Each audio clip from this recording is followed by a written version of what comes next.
اس وقت ملک میں جاری قیامت خیز گرمی اپنے اگلے پچھلے ریکارڈ توڑتی نظر آ رہی ہے۔ حالیہ ہیٹ ویو کو کلائمیٹ چینج یعنی عالمی موسمیاتی تبدیلیوں کا نتیجہ قرار دیا جائے یا پھر ہماری بدعمالیوں پر قدرت کی جانب سے سزا سمجھا جائے، وجہ جو بھی ہو، البتہ ایک بات طے ہے کہ آنے والے کئی ماہ اپوزیشن ملک میں کسی بھی قسم کی احتجاجی سیاست کی پوزیشن میں نہیں ہوگی، اور اس کے لیے موسمی حالات انتہائی ناسازگار ہوں گے۔ جب انقلاب لائیں گے اور ہم اس ملک سے حکمران ہوں گے، پھر انشاءاللہ پاکستان عملی طور پر آپ کے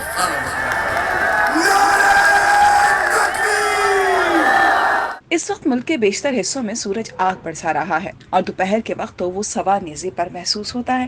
ایسے میں انسان اور چرند پرند سب کی زبان پر علمان الحفیظ کا ورد ہے۔ موجودہ قیامت خیز گرمی کا سلسلہ جون کے وسط تک پوری شدت اور اپنی تمام تر حشر سامانیوں کے ساتھ جاری رہنے کا امکان ہے۔ گرمی کے جانے سے قبل ہی جون کے آخر اور جولائی کے اوائل میں مانسون کی بارشوں کا سلسلہ شروع ہو جائے گا۔ اس سال جس غضب کی گرمی پڑی ہے، اس غضب کی طوفانی بارشوں کا بھی امکان ہے۔ محکمہ موسمیات اور آفات سے نمٹنے والے ادارے پہلے ہی ضمن میں خبردار کر چکے ہیں۔ سیلابی صورتحال اور ندی نالوں میں جب طغیانی ہو تو کون سی احتجاجی سیاست آگے بڑھ سکتی ہے؟ اپوزیشن جماعتوں کو اپنی آئندہ احتجاجی تحریک کا کوئی منصوبہ تشکیل دینے سے پہلے جون کے وسط میں عید الاضحیٰ اور پھر محرم الحرام کی تخصیص کو بھی پیش نظر رکھنا ہوگا۔ اس لیے یہ کہا جا سکتا ہے کہ آنے والے کم از کم 3-4 ماہ اپوزیشن کی کسی بھی احتجاجی سیاست کے لیے موزوں نہیں ہوں گے، کیونکہ اس کام کے لیے قدرت، موسمی حالات اور آنے والے دنوں میں مذہبی تہوار کوئی بھی اس کا ساتھ دینے کو